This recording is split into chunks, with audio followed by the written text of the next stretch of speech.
right, so we're going to look at 4.2.2. I'm not even going to, you go through and read the notes. I'm not even going to pull the example, anything but the examples out of this one, because this one is actually extremely straightforward. All you're really doing in this lesson is plotting data.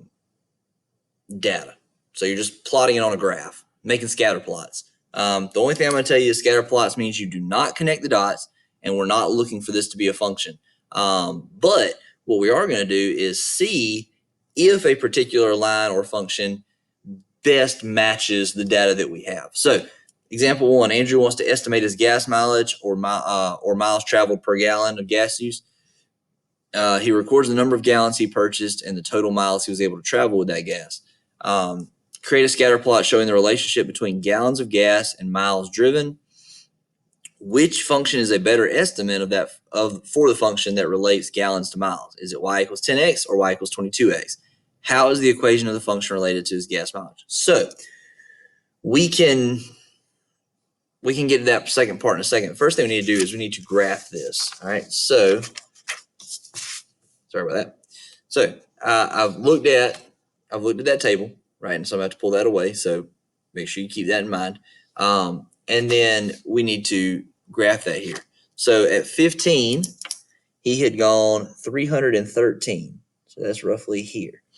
And then 17, 340. And again, I'm just pulling these straight from that table. So if you want to have your notes up on a secondary page, you can look at example 1 to kind of keep up with where I'm at. 18 would be 401. 401's way up here. And then the next one, 18, 401, 19, 423. And then 18, 392. So back to 18. And it's fine for you to go back and forth here.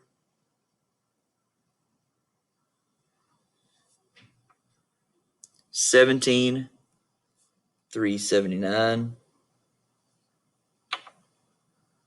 2408.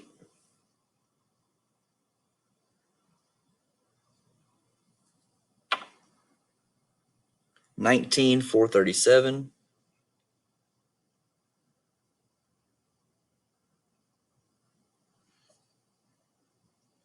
16, 366.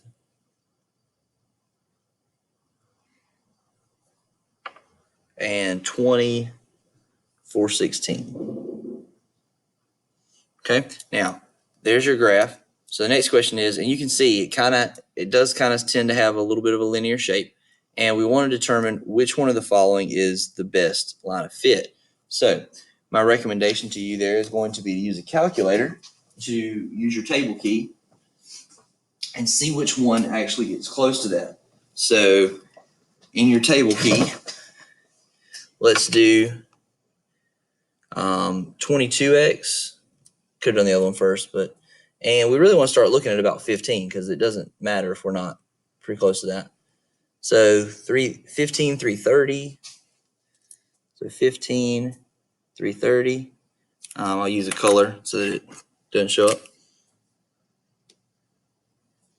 And then 16, 352. 17, 374. And you can get your line from there. But basically,